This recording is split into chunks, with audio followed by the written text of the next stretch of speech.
You're watching Mirror 7 News. Stay informed, stay ahead for more news. So let's talk about Tesla, because it's back in the headlines again. A downgrade on Tesla stock has been making waves, and naturally, the bears are cheering. But here's the thing.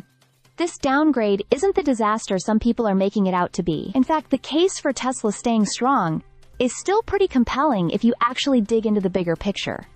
Now yes, Tesla has been under pressure. The short-term story hasn't been perfect. Electric vehicle sales have shown some weakness, and Elon Musk continues to attract controversy that often spills over into the stock price. On top of that, the US EV tax credit is expiring, which adds more uncertainty and volatility. It's the kind of setup that gives skeptics plenty of ammunition, but here's where it gets interesting.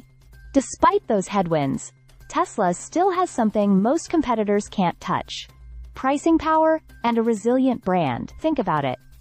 When Ford or GM struggle with demand, they cut prices and margins collapse. Tesla, on the other hand, has proven time and time again that it can adjust pricing and still maintain dominance. That's not just luck. That's the power of being seen as the leader in EVs. And then, there's the bigger play. People often reduce Tesla to just cars, but that's missing the forest for the trees. The company is pushing forward in robotics.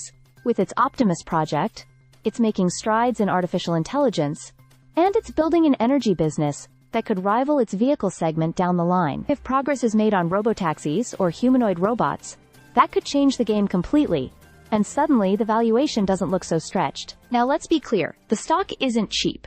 Tesla's valuation is definitely higher than traditional automakers, and that invites plenty of criticism. But the stock has also been underperforming compared to American and Chinese peers, which actually creates some upside potential if the next set of delivery numbers or earnings come in strong. Basically, there are real catalysts on the horizon that could flip sentiment. That's why the downgrade lands more as a cautious note rather than a bearish call. The rating shifted to a cautious buy, meaning entry on pullbacks is still recommended. It's not a full-throttle green light, but it's also not a red flag. In other words, the bears may be celebrating too early here. So, if you zoom out, Tesla is still very much in play. It's not without risk, no stock ever is, but the long-term momentum around AI, robotics, and energy makes it more than just another car company. And that's why, even with the downgrade, the argument against Tesla isn't as convincing as the bears would like you to believe. Stay subscribed for more videos.